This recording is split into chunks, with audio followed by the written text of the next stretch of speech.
अस्सलाम वालेकुम स्टूडेंट्स, उम्मीद करती हूँ आप सब बिल्कुल खैरियत से होंगे। जी स्टूडेंट्स, आज हम जो है मैथमेटिकल इकोनॉमिक्स इको 607 के लेसन नंबर 10 को देखेंगे।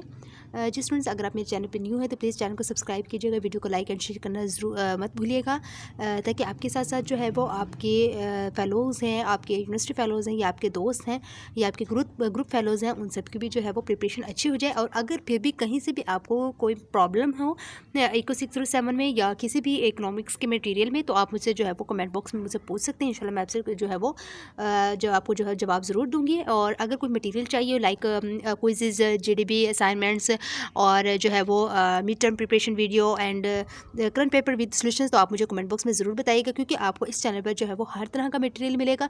और सबसे मेन जो इंपॉर्टेंट बात होती है वो है करंट पेपर विद सॉल्यूशन जो आपको प्रोवाइड किए जाएंगे, इसलिए चैनल को सब्सक्राइब ज़रूर कीजिएगा। चलिए जी, अब हम बढ़ते हैं अपने टॉपिक की तरफ, जो कि फर्म्स एनालिसिस यूजिंग इंटेग्रल्स है। हमने जो है स्टूडेंट्स फर्म्स को हमारे जो फर्म्स एनालिसिस है उनमें जो है वो इंटेग्रल्स का यूज़ करना है, यानी इंटीग्रेट करना है हमने वहाँ पे। तो चलिए, हमारे पास जो टॉपिक नंबर 36 है उसमें क्या जो है वो पूछा गया है स्टूडेंट्स। जो हमारे पास टॉपिक नंबर 36 है उसमें है present value of cash flow using integrals, यानी जो प्रेजेंट वैल्यू ऑफ कैश है उसका जो बहाव है उसको जो है वो इंटेग्रल्स में यूज़ करते हैं, उसका जो है वो हमने निकालना है। वो कैसे करेंगे आप यहाँ पे आप देख सकते हैं। स्टूडेंट्स, यहाँ पे जो है वो हमारे पास present value of cash flow of a firms is represented है। हमारे पास जो इक्वेशन जो दी गई है, जो फंक्शन जो दिया गया है, फंक्शन हमारे पास ये है पाई इज इक्वल टू 0 से टी, लिमिट हमारे पास है, और आर ऑफ टी ई की power minus R T D T है। अब यहाँ पे ये कौन कौन से फंक्शन, इनके क्या नाम है, ये किस चीज़ को रिप्रेजेंट करते हैं। जैसे आर ऑफ टी है, कैपिटल आर ऑफ टी जो है ये इज़ द जो है वो function defining the cash flows है ओवर टाइम, यानी कि जो हमारा फंक्शन है कैश फ्लोइंग वाला उसको डिफाइन कर रहा है आर ऑफ टी। ठीक हो गया। और जो टी है ये हमारे पास एक टाइम है which is usually measured in years, जो कि हमारे पास जो मैयर करता है इन ईयर्स में टाइम को। ठीक हो गया। इसके बाद जो है वो आर, स्मॉल आर जो होता है ये हमारे पास किस चीज़ के लिए यूज़ होता है, इज़ द एक मिनट जी, स्मॉल और जो है स्टूडेंट्स हमारे पास से इज़ दैट जो है वो डिस्काउंट रेट को शो आउट करता है। ठीक हो गया। अब जो ई की पावर माइनस आर टी ये is the exponential decay expression that depicts the discounting phenomenon आ गया। जो हमारे पास डिस्काउंटिंग फिनोमिनन जो हम यूज़ कर रहे हैं उसमें जो है ये हमारे पास एक्सपोनेंशियल डिके को यूज़ कर जो है वो शो आउट करता है। क्लियर होगी। ये आपको जो है वो इनकी नोटेशंस याद होनी चाहिए, ये किस चीज़ को रिप्रेजेंट करता है, क्योंकि मैंने इन चीज़ को जो है वो अलग से हाईलाइट किया हुआ है। अब जो है what is the present value of continuous revenue flow lasting for 5 years at the constant rate of $D per year and discounted at the rate of R per year। अब हमने क्या देखना है कि हमारी जो प्रेजेंट वैल्यू है वो जो है वो उसका जो लास्टिंग ईयर्स जो दिया वो वाई दिया हुआ है उसका वो देखना है हमने एट कॉन्स्टेंट रेट पर, जिसका डॉलर्स जो है वो डी पर ईयर है, और उसका जो डिस्काउंटेड रेट जो है वो आर है पर ईयर के। ठीक हो गया। हमने वो ये चीज़ें जो है देखनी है। अब जो हमारे पास जो गिवन फंक्शन है वो क्या, पाई इज इक्वल टू 0 से टी इंटीग्रेट किया हुआ आर टी ई की power minus R T D T हो गया। ठीक हो गया। इसके बाद अब जो है वो हमारे पास हमें यहाँ पे पहले ही बता दिया गया है, जो मैंने आपको बताया था जो टी होता है वो टाइम होता है, जैसे यहाँ पे बताया गया है ईयर्स में हमने देखना मेजर करना होता है ईयर्स में। अब टी इज इक्वल टू किसके इक्वल हो जाएगा, मतलब हम टी का दूसरा नाम हमारे पास जो है वो क्या हो गया, वाई हो गया। ठीक हो गया। इसके बाद ये T is equal to Y होगा, और आर ऑफ टी जो है वो इन्होंने बता दिया है डी डॉलर्स में। ठीक हो गया। आर ऑफ टी जो है वो हमारे पास डी के इक्वल हो गया। सो हमारे पास जो गिवन फंक्शन है ये जो चीज़ थी हमने आर ऑफ टी की जगह पे हमने डी पुट कर दिया, और जो लिमिट दी गई थी हमारे पास 0 से टी तक, तो उसकी जगह जो है वो स्टूडेंट्स हमने ये वाई पुट कर दिया। क्लियर हो गया। अब जो है वो हमारे पास हमने इसमें लिमिट अप्लाई कर दी है। जब हमने इंटीग्रेशन हमने की तो डी जो हमारे पास कॉन्स्टेंट थी वो हमारे बाहर आ गई। सो हमारे पास इस पर जो है वो लिमिट अप्लाई होगी, ई की पावर माइनस आर टी ऊपर और D over D T minus R T. अब आपको एक फंक्शन याद होगा, आपका अगर आपने जो है वो एफ एस सी में जो है वो मैथमेटिक्स को पढ़ा होगा, आपको जो है वो ये फार्मूला ही पता होगा स्टूडेंट्स। जब ऊपर हमारे पास फंक्शन हो, ठीक हो गया, ऊपर फंक्शन और नीचे फंक्शन का जो है वो डेरिवेटिव हो, तो वो हमारे पास ये ऐसे इस तरह जो है वो हमारे पास ये आ जाता है। ठीक हो गया। अब ऊपर फंक्शन है नीचे डेरिवेटिव है, तो हम कैसे करेंगे, 0 से वाई इसके अप्लाई हो जाएगी ई की power minus R T over minus R D over D T, क्योंकि इस पर हमारे पास जो है वो डेरिवेटिव अप्लाई होगा, माइनस आर कम बाहर आ जाएगा, डी ओवर डी टी पर हमारे पास लिमिट अप्लाई होगी। सो हमारे पास जो स्टूडेंट्स लिमिट अप्लाई हुई ई की पावर माइनस आर टी तो एज इट इज़ आ गया, तो जो है वो हमारे पास डी और D T over D T जो है ये हमारे पास क्या बन जाएगा, 1 बन जाएगा, बाकी रह जाएगा माइनस आर। अब इस पर जो है वो हमने लिमिट अप्लाई करनी है वाई 0 से वाई तक, तो जो हमारे पास जो रह गया था अब ये जो माइनस आर था ये हमने बाहर निकाल दिया, माइनस डी ओवर आर, बाकी रह गया हमारे पास ई की पावर माइनस आर टी। अब यहाँ पे जो है वो स्टूडेंट्स हमने लिमिट अप्लाई करनी है, जो टी की जगह जो है वो वहाँ पे हमारे पास अब लिमिट कैसे अप्लाई करते हैं, upper limit minus lower limit. सबसे पहले हमने ई की power minus R of Y minus E की पावर माइनस आर ऑफ 0, क्योंकि लोअर लिमिट हमारे पास 0 है और अपर लिमिट जो है वो हमारे पास वाई है। ठीक हो गया, क्योंकि लिमिट अप्लाई करने का फॉर्मूला ये होता है upper limit minus lower limit. अब माइनस डी ओवर आर ये हमारे पास जो बन गया माइनस ई की power minus R by minus E naught. अब ज़ाहिर बात है माइनस आर ऑफ जीरो जो है वो जीरो बन जाए। अब ई ऑफ नॉट जो है वो इक्वल होता है, आपको पता है 1 के इक्वल होता है, ठीक हो गया। अब यहाँ पे जो है वो हमने इसकी ई की नॉट की जगह पे हमने 1 पुट कर दिया। अब ये बाहर भी माइनस है तो हम इसको पॉजिटिव करने के लिए डी ओवर आर 1 हमारे पास पहले आ जाएगा, ये हमारे पास इस नेगेटिव में बाद में आ जाएगा माइनस ई की पावर माइनस आर बाय। इसके बाद जो है वो हमारे देख सकते हैं general formula for present value of revenue flows over Y periods of time. Formula shows that हमारे पास जो फार्मूला शो किया हुआ है द प्रेजेंट वैल्यू पाई है डिपेंड्स जो करता है ऑन डी पर, कैपिटल डी पर, आर और वाई पर, ठीक हो गया। इसके बाद एक अपने इस फार्मूले को यूज़ करते हुए ये वाला जो फार्मूला है हमारे पास स्टूडेंट्स, इस फार्मूले को अपने अच्छे से याद कर लेना है। इस फार्मूले को यूज़ करते हुए एक न्यूमेरिकल एग्जाम्पल दी गई है यहाँ पे कि डी हमारे पास 3000, आर 0.06 है and Y is equal to 2 है। तो इसमें जो है वो हमने फार्मूला अप्लाई करना है इस फार्मूले में। तो ये फार्मूला यहाँ पे भी इन्होंने शॉर्ट करवा दिया। तो अब ये जो है वो आपने देखना है, हम pi is equal to D की जगह पे 3000, आर की जगह पे 0.06 और जो है वो माइनस ई की पावर माइनस 0.06 और इंटू 2 आ जाएगा। वैल्यूज आपने पुट आउट कर देनी है, सिंपल से आपने सॉल्व कर लेना है। इन दोनों को आपस में ज़रब करवाइएगा, ई की पावर माइनस 0.12 आ जाएगा। तो इसको जब आपने इनको डिवाइड किया तो आपके पास 5000 आ जाएगी। ये 1 माइनस 0.8869 आ जाएगी। जब आप एक्सपेंशन लेंगे ना, एक्सपेंशन की पावर जो है वो माइनस 0.12 लेंगे, उसकी जो है वो वैल्यू ये आ जाएगी, ठीक हो गया। इनको जब आप सिंपल सॉल्व मल्टीप्लाई करेंगे आपस में, जो माइनस करके मल्टीप्लाई करेंगे तो आपके पास सिंपल 5655 जो है वो डॉलर आपका आ जाएगा अप्रॉक्सीमेटली, ठीक हो गया। एग्जैक्ट वैल्यू हो जाएगी। सो आपके पास जो है वो इसका रिजल्ट निकला था। अब यहाँ पे जो है वो आप ये सब चीज़ें देख सकते हैं। ये तो सर आपका जो है गिवन डाटा था कि ये जो चीज़ है हमारे पास किसके इक्वल है, $5655 के। इसके बाद जो है टॉपिक नंबर 36 पे आ जाए, प्रेजेंट वैल्यू ऑफ जो है वो परपेचुअल फ्लो यूजिंग इंटेग्रल्स। अब यहाँ पे जो है वो if a cash flow were to persist for ever, कहते हैं अगर कैश फ्लो जो है वो हमारे पास नकदी रकम हो रही है तो हमेशा जो है वो ये होता है कि situation expected by the internet. अच्छा खैर जो है वो आपको ये इंग्लिश की कोई आपने टेंशन नहीं लेनी, मतलब इंग्लिश आएगी नहीं, ऐसा कुछ नहीं होता। आपको सिर्फ जस्ट फंक्शन अगर आपको मालूम हो जाए और आपको लिमिट से गिवन हो तो आपको कोई मसला नहीं होता। सिंपल इंटीग्रेशन करना होता है, बहुत इजी काम है। सिर्फ एक दफ़ा थोड़ी सी चीज़ें आपको समझ आनी चाहिए कि इंटीग्रेशन कैसे ली जाती है। अगर आप न्यू स्टूडेंट्स हैं जिनको मैथमेटिक्स नहीं आता, उनको इंटीग्रेशन करने का जो है वो तरीका आना चाहिए। अगर किसी को मसला आ रहा है इंटीग्रेशन में, नहीं पता चल रहा है इंटीग्रेट कैसे करते हैं, तो आप मुझे जो है वो कमेंट करके बताएं। इंशाल्लाह मैं उसकी एक अलग से वीडियो बताऊँगी, बहुत ईजी वे में बता दूँगी कि इंटीग्रेशन कैसे करनी होती है, उसका सिंपल अंदाज़ क्या होता है। ये तो जो है वो मैं जस्ट आपको क्वेश्चन जो है वो थोड़ा सा जहाँ से कन्फ्यूजन होती है आपको मैं वो समझाती हूँ। तो अगर कहीं से इंटीग्रेशन में मसला हो तो आप मुझे बता सकते हैं, ठीक हो गया स्टूडेंट्स। चलें अब जो है वो आप यहाँ पे देखें, आपके पास सिंपल एक फंक्शन गिवन है, ठीक हो गया। और यहाँ पर जो है वो स्टूडेंट्स हमारे पास एक लिमिट भी जो है वो सारी बातें अप्लाई हुई, वो सॉरी गिवन चीज़ें सब, मतलब पूरा फंक्शन हमें गिवन है कि विद लिमिट दी हुई है, ठीक है।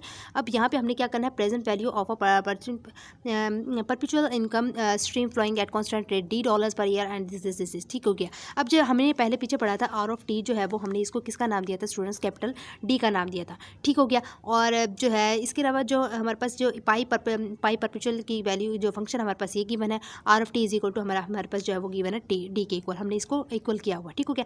अब ये जो चीज़ मैंने आर की जगह, आर ऑफ टी की जगह पे मैंने डी पुट कर दिया। लिमिट मेरे पास जो है वो आपको पता है जब हम ये जी लिमिट जो है वो y अप्रोचेस टू इन्फिनिटी क्यों, क्योंकि हमारे पास 0 से इन्फिनिटी तक आपकी लिमिट अप्लाई की हुई है। अब आपको पता है हमेशा जो है वो टाइम आप यूज़ करते थे y के ऊपर, यहाँ पे 0 थे तो y की जगह पे हमने क्या पुट किया, वो उन्होंने क्या दिया है, इन्फिनिटी दिया हुआ है। तो सो y अप्रोच कर रहा है इन्फिनिटी तक, तो मतलब y जो है वो अप्रोच हो गया इन्फिनिटी पे। तो अब यहाँ पे हमने इन्होंने लिमिट पे ये लिखा हुआ और 0 से y हमने जो है वो लिमिट ले ली, क्योंकि y की जो है वो इक्वल हमारे पास किसके हो गया, इन्फिनिटी के हमने कर दिया, ठीक हो गया। अब जो है वो डी ई की power minus R T D T हो गया। अब जो है वो हमने यहाँ पे सिंपल वही मेथड है स्टूडेंट्स, डी हम बाहर ले लेंगे, बाकी हमारे पास जो ई की पावर माइनस आर टी है इस पर हमने जो है वो इंटीग्रेशन लेनी है, ठीक हो गया। अब यहाँ पे हम जब आपका एक्सपोनेंशियल डी इंटीग्रेशन लेते हैं तो आपके पास ऊपर वो फंक्शन एज इट इज़ आ जाता है, नीचे आपका जो फंक्शन का डेरिवेटिव आपने लेना होता है, ठीक हो गया। फंक्शन का जब डेरिवेटिव लेते हैं माइनस आर बाहर आ जाता है, डी ओवर डी टी जो टी के आ जाएगा, तो ये आपके पास जो है 1 हो जाएगा। तो ये आपके पास सिंपल ये आ जाएगा डी इंटू ई की power minus R T over minus R 0 से वाई। अब आपने जो है इसमें जो है वो अपर लिमिट माइनस लोअर लिमिट आपने अप्लाई करनी होगी, यानी डी आर माइनस आर जो है वो आपने बाहर निकाल लिया, तो माइनस डी ओवर आर आ गया, ई की पावर माइनस आर टी 0 से वाई हो गया। सो आपने जो है upper limit minus lower limit apply किया, तो स्टूडेंट्स आपके पास जो है वो क्या आ जाएगा, limit Y approaches to infinity minus D over R E की power minus R by minus E naught की जगह पे आपको पता है क्या आ जाता है, हमारे पास 1 आ जाता है।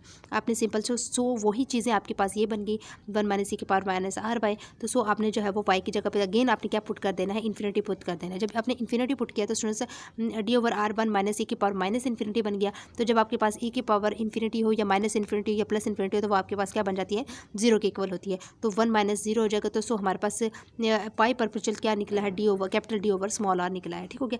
अब यहाँ पे ये आपके पास चीज़ निकल आई है। जब आप परपेचुअल की निकलेंगे तो इसके लिए एक आपको जो है एक न्यूमेरिकल एग्जांपल दी गई है, D is equal to P K R, यानी पाकिस्तानी रुपीज़ जो है वो 1450 यानी 1450 एंड आर जो है वो आपके पास 5% दिया गया है। तो आपने इस फार्मूले में वही वैल्यूज पुट करनी है 1450 और बाई 5%। आपको पता है जब आप इसका परसेंट 5 कम करते हैं तो 0.5 आ जाएगा। कैसे परसेंट खत्म करते हैं, जब आपके पास 5% हो, जैसे मैं आपको एक अभी निकाल के दे देती हूँ। जैसे 5% आपके पास गिवन है स्टूडेंट्स, जब आप इसका परसेंटेज खत्म करते हैं तो 5/100 से डिवाइड कर देते हैं 5 को। ठीक है, जब आप इसको डिवाइड करेंगे आपके पास आंसर 0.05 आंसर आ जाएगा। ठीक हो गया। अब यहाँ पे जो है वो 1450/0.5 है। जब आपने इसको डिवाइड किया तो आपके पास 29,000 पाकिस्तानी रुपीज़ आ जाएगा। क्लियर हो गया। अब ये जो है वो आपके पास ये इसके इक्वल है। ठीक हो गया। अब जो है वो अगेन टॉपिक नंबर 38 पे आ जाएं। आपके पास जो गिवन चीज़ है, अच्छा जी, ये हमारे पास एक है wine storage problem with storage costs using tangles. यानी वाइन स्टोरेज, वाइन क्या होता है आपको पता है, शराब होती है, और उसका जो प्रॉब्लम स्टोरेज प्रॉब्लम है वो स्टोरेज कॉस्ट्स के साथ है, और उसमें हमने क्या यूज़ करना है, इन टैगल्स को यूज़ करना है इन चीज़ों में। तो अच्छा आपको एक और चीज़ बताती चलो, यहाँ पे जो white rates present value being BT, ये जो चीज़ है ना स्टूडेंट्स, मैं आपको एक मिनट जी, ये जो चीज़ है ये आपके पास है ना वाई ई की पावर आर टी दिया हुआ है। ये बाय मिस्टेक माइनस लगाना जो है वो भूल गए। आपने ई की पावर माइनस आर टी करना है। क्या करना है, Y T sorry V T और ई की पावर माइनस आर टी। आपने जो है वो याद से अपने माइंड को जो है वो हाजिर नाजिर रखते हुए आपने इसको माइनस आर टी लगाना है, और इसको भूलना नहीं, वरना आपका सारा क्वेश्चन गलत हो जाएगा। बाय मिस्टेक जो है वो हो जाती है, बहुत सारी मिस्टेक्स हो जाती हैं प्रिंटिंग में भी। तो आपने यहाँ पे इसको जो है वो गलत नहीं करना, ई की पावर आर टी नहीं करना, ई की पावर माइनस आर टी ही करना है। चलें जी, अब आपको एक चीज़ याद होनी चाहिए स्टूडेंट्स, हमारे पास नेट प्रेजेंट वैल्यू जो है वो इक्वल होती है present value of sale minus present value of cost. ये फार्मूला आपने अच्छे से, ये 2-3 फार्मूलेज आएंगे, आपने बहुत अच्छे से याद करने होंगे एज MCQs एंड आपके पास शॉर्ट एंड लॉन्ग क्वेश्चंस के हवाले से ये चीज़ें यूज़ होती हैं। चलें जी, नेट प्रेजेंट वैल्यू किसकी इक्वल होगी, एक तो present value of sale minus होगी इसकी प्रेजेंट वैल्यू ऑफ कॉस्ट्स के। दूसरा, इंस्टेड ऑफ प्रेजेंट वैल्यू वो use and net present value, जब हम प्रेजेंट वैल्यू की जगह पे हम यूज़ करते हैं नेट प्रेजेंट वैल्यू, तो as now there is net या difference of sales and cost. तो हमारे पास ये मतलब यही इसी चीज़ को इन्होंने एक्सप्लेन कर, फार्मूले को एक्सप्लेन कर दिया। ठीक हो गया।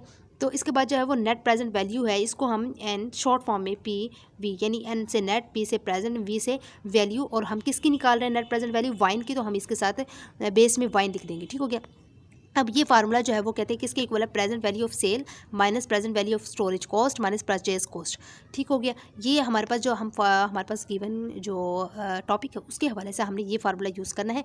ये एक्चुअली नेट प्रेजेंट वैल्यू है जो हम हर किसी चीज़ के लिए निकाल सकते हैं, बट ये जो चीज़ हम कर रहे हैं, ये जो वाला जो फार्मूला है, ये हमारे पास जो गिवन वाइन प्रॉब्लम है तो उसके लिए हमने ये फार्मूला जो है वो यूज़ करना होगा। ठीक हो गया। अब जो है वो हमें पता है प्रेजेंट वैल्यू ऑफ सेल जो है, जो हमारे पास ये जो पहला ये जो है प्रेजेंट वैल्यू ऑफ सेल जो है उसका फार्मूला वो किसके इक्वल होता है, वी टी मल्टीप्लाई ई की power R T. V T क्या होता है, सेल वैल्यू, और ई की पावर आर टी। यहाँ पे भी इन्होंने मिस्टेक कर दी, यही आपने माइनस ई की पावर माइनस आर टी करना है। ठीक है, डिस्काउंटिंग एक्सप्रेशन को कहते हैं। सो हमारे पास लास्ट में हमारे पास क्या बन जाएगा, वी टी ई की पावर माइनस आर टी करना है। मैं बार बार आपसे बता रही हूँ ताकि आपका क्वेश्चन गलत ना हो।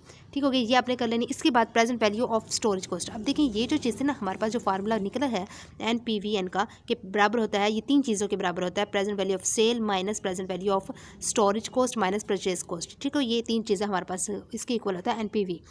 अब प्रेजेंट वैल्यू ऑफ सेल तो हमने निकाली है, प्रेजेंट वैल्यू ऑफ स्टोरेज हम देखते हैं वो किसके इक्वल होता है। प्रेजेंट वैल्यू ऑफ स्टोरेज जो है वो हमारे पास इस चीज़ के इक्वल होता है, 0 से टी तक इसकी लिमिट होती है। एस जो है कॉन्स्टेंट कॉस्ट स्ट्रीम मल्टीप्लाई की पावर माइनस आर टी। देखिए यहाँ पे भी की पावर माइनस आर टी आ गया ना, तो डी ऑफ टी। तो यहाँ पे आपने इसको ये इसके इक्वल होता है कि आपने दोनों को अच्छे से यानी एक किस्म का रट लेना है।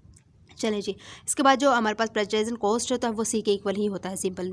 ठीक हो गया, इसलिए उन्होंने इसको इस चीज़ को जो है वो एक्सप्लेन नहीं किया। सो हमारे पास यहाँ ये चीज़ें इंग्लिश बेशक से आप छोड़ दें, कोई मसला नहीं है इनका। ठीक हो गया। तो जो है वो 0 से टी तक आपने एस ई की पावर माइनस आर टी, आपके पास ये देखिए मल्टीप्लाई हो गया, तो आपने एस ई की power minus R T D T कर दिया। अब अपने इस पर जो है वो आपने लिमिट अप्लाई करनी होगी। 0 से टी आपने एस जो है वो कॉन्स्टेंट है, आपने बाहर निकाल लिया, और ई की power minus R T D T आ जाएगा। तो एस वही बात आ जाएगी, वो ऊपर फंक्शन नीचे डेरिवेटिव आपने लेना है, सिंपल जैसे हम लेते रहे माइनस आर टी आ जाएगा। तो सो सो हमारे पास लास्ट में क्या आ जाएगा, S minus S over R E के पावर माइनस आर टी, 0 से टी आपकी लिमिट आ जाएगी। सो आपने upper limit minus lower limit आपने इस पर अप्लाई कर लेना है। तो minus S over R E के power minus R T minus E के पावर माइनस 0, और जब आपके पास ई नॉट हो तो आपके पास जो है ये क्या आ जाएगा, 1 आ जाता है। सो आप इसको जब बाहर माइनस हो तो आपने इसको जो है वो चेंज कर लेंगे, तो S over R 1 minus E के पावर माइनस आर टी आपकी present value of storage costs आ जाएगी। ठीक हो गया, ये हमारे पास क्या आ जाएगी, present value of storage costs ये आ जाएगी। अब जो है वो हमने देखना है एनपीवी ये बाइन। अब हमारे पास फार्मूला क्या है, present value of sale minus present value of cost, storage cost minus purchase cost. तो आपने इन जगहों पे भी इनकी वैल्यूज पुट कर दी। एनपीवी बाइन जो है वो पीटी की पावर माइनस आर टी लिखी यहाँ पे। ठीक हो गया, ये आपके पास ये है प्रेजेंट वैल्यू ऑफ सेल, और present value of storage cost हमारे पास ये चीज़ आ गई, और परचेज माइनस परचेज कॉस्ट आपके पास माइनस ही आ गया। सिंपल आपने क्या करना है स्टूडेंट्स, इनमें से जो S minus S over R है ना, इसमें आपने इनको मल्टीप्लाई कर देना दोनों से। तो ये तो वी टी की पावर माइनस आर टी आ गया। ठीक हो गया, माइनस एस ओवर आर 1 से मल्टीप्लाई हो तो माइनस एस ओवर आर गया, plus minus S over R जो है वो इससे मल्टीप्लाई हो तो प्लस का एस ओवर आर की पर minus R T minus C आ जाएगा।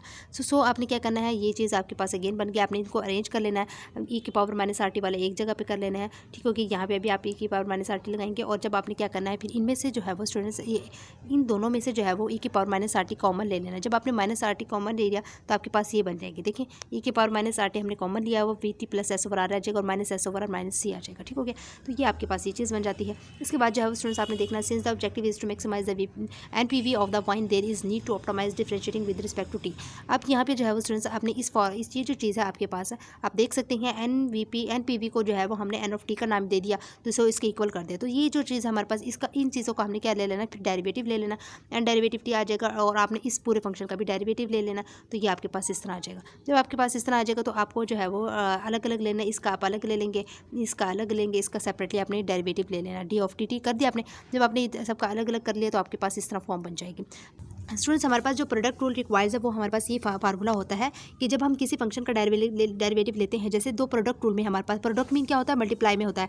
जैसे हमारे पास G of X multiply H of X का हम जब डेरिवेटिव लेंगे तो हमारे पास क्या हो जाएगा, पहले फर्स्ट का डेरिवेटिव दूसरा एज इट इज़ मल्टीप्लाई, और फिर सेकंड का derivative multiply first as it is आ जाएगा। ठीक हो गया, अब यहाँ पे जो है वो आप ये फार्मूला अच्छे से याद कर लीजिएगा, और उसके बाद जो है वो हमारे पास एक प्रोडक्ट फॉर्म में है, जैसे V T plus S over R और एच ऑफ एक्स। इसको हमने मैं आपको यहाँ पे दिखा देती हूँ, जैसे कि हम किसका ले रहे हैं। ये जो चीज़ है हमारे पास प्रोडक्ट रूल में है, एक जो फंक्शन हमारे पास ये वाला है, और दूसरा हमारे पास ई की पावर माइनस आर टी, यानी इसको हमने एच एक्स जी एफ एक्स का नाम दे दिया, इसको ई की पावर माइनस आर टी को हमने एच एफ एक्स का नाम दे दिया। तो यहाँ पे आप देख सकते हैं ये चीज़ें हमने इनको इनके अलग अलग से भी बता दी है कि इनको इनका नाम दिया गया कि जी एफ एक्स ये चीज़ है और एच एफ एक्स ये चीज़ है। जब हम इनका प्रोडक्ट रूल फाइंड आउट करेंगे तो आपने क्या करना है, इनको सिर्फ आपने इसको देख लेना है, N of T derivative T is equal to D over D T this, और minus D over D T S over R minus D over D T C. ये जो चीज़ है दोनों, ये जो फंक्शन है ये क्या हो जाएंगे, कॉन्स्टेंट, मतलब हमारे पास जीरो आ जाएंगे। इन दोनों का डेरिवेटिव लेंगे, जस्ट हमारे पास डेरिवेटिव जो आएगा इस प्रोडक्ट रूल फॉर्म को आएगा। तो हम क्या करेंगे स्टूडेंट्स, आप देख सकते हैं जब हमने इसका अलग लिया D over D T V T plus S over R multiply E की पावर माइनस आर टी, क्योंकि फर्स्ट का डेरिवेटिव सेकंड जो है वो हमारे पास एज इट इज़ आ जाएगा। फिर हमने इसका डेरिवेटिव ले लेना डी ओवर डी टी की power minus R T multiply किया जाएगा, फर्स्ट एज इट इज़ आ जाएगा। ठीक है, बाकी ये दोनों जो चीज़ें थी हमारे पास जीरो बन गई थी। अब जो है वो आपने क्या करना है, ये जो चीज़ बन गई हमारे पास वाई डेरिवेटिव टी बन जाएगा, बट ये जो एस ओवर आर है ये हमारे पास क्या हो जाएगा, जीरो हो जाएगा, मल्टीप्लाई ई की पावर माइनस आर टी आ जाएगा। और इसके बाद जो है वो ये जो इसका जब हमने डेरिवेटिव लिया तो इसका हमारे पास माइनस आर टी आ जाएगा। डेरिवेटिव होगा जब पावर होगी इसकी, हमारे पास पावर का जो है डेरिवेटिव बनता है, और फंक्शन हमारे पास एज इट इज़ मल्टीप्लाई हो जाएगा। बाकी जो है वो multiply V T plus S over R जो हमारे पास इसके साथ मल्टीप्लाई हो रहा था एज इट इज़ आ जाएगा। नाउ हम देखेंगे कि हमारे पास एन डेरिवेटिव टी जो है वो वी का डेरिवेटिव टी मल्टीप्लाई की पावर माइनस आर टी बन जाएगा। और जब हमने आर ऑफ टी का जब हमने डेरिवेटिव लिया था माइनस आर ऑफ टी का, तो सिंपल हमारे पास आर आ जाएगा, और ई की power minus R T multiply V T plus S over R आ जाएगा। सो हमने यहाँ पे देखना है वी डेरिवेटिव टी ई की पावर माइनस आर टी है, माइनस आर ई की power minus R T multiply this. तो हमने जो है वो स्टूडेंट्स क्या कर लेना है, ये जो चीज़ है हमारे पास, ये जो चीज़ है ये हमने जो है वो इनके साथ अलग से जो है वो मल्टीप्लाई कर देनी है।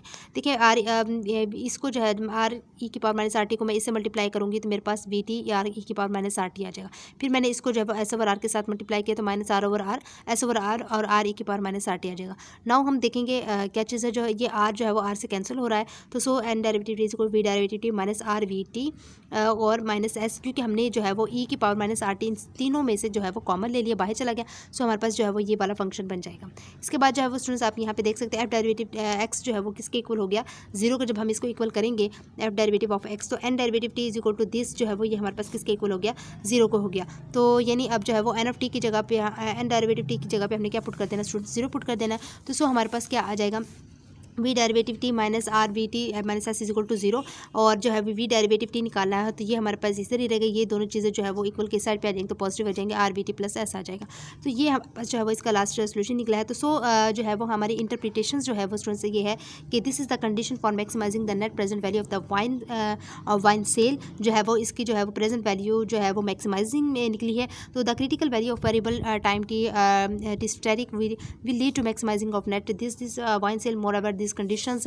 तो एम सी जो है वो इक्वल होगा एम आर के। एम सी क्या होता है आपको पता है, और एम आर क्या होता है आपको पता है ये भी।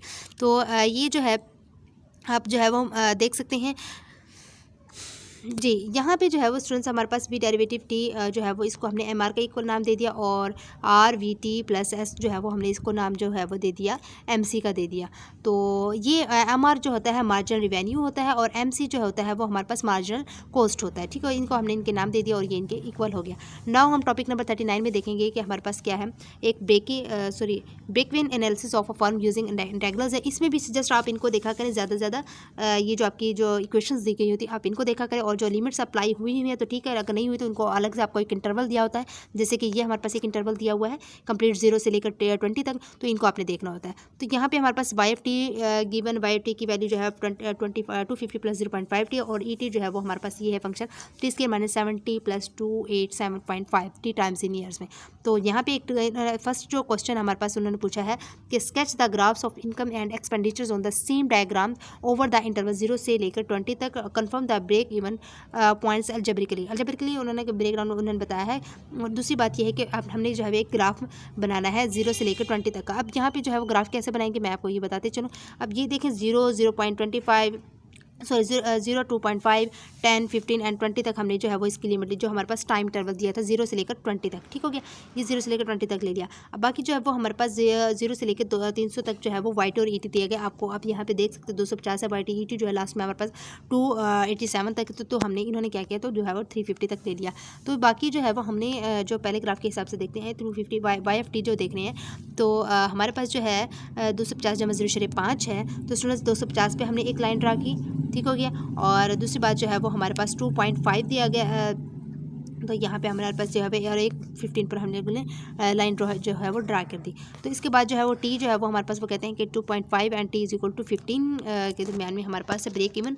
तो नाउ दूसरा जो ये हमारे पास ये हो गया। दूसरी बात जो है वो हमारे पास 2.5 से लेकर 15 तक जो है एक लिमिट अप्लाई करनी है, और हमने जो है वो कैलकुलेट क्या करना है, यूज़ इंटीग्रेशन को यूज़ करते हुए calculate the net savings total income minus total expenditures को हमने फाइंड आउट करना है। यहाँ पे जो है वो हम देखेंगे ये ग्राफ आप देख सकते हैं। सो हम जो है वो इसकी तरफ बढ़ेंगे। ज़्यादा जो होती है आपकी चीज़ें न्यूमेरिकली हमने देखनी होती है। तो हमारे पास जो न्यूमेरिकली है 2.5 से लेकर 15 तक जो है वो हमारे पास लिमिट है नेट सेविंग्स की। और फंक्शन हमने कौन सा यूज़ करना है, दोनों। एक हमारे पास जो है वो नेट सेविंग्स का फार्मूला क्या होता है, एक्चुअली ये आपने अच्छे से याद कर लेना, ठीक हो गया।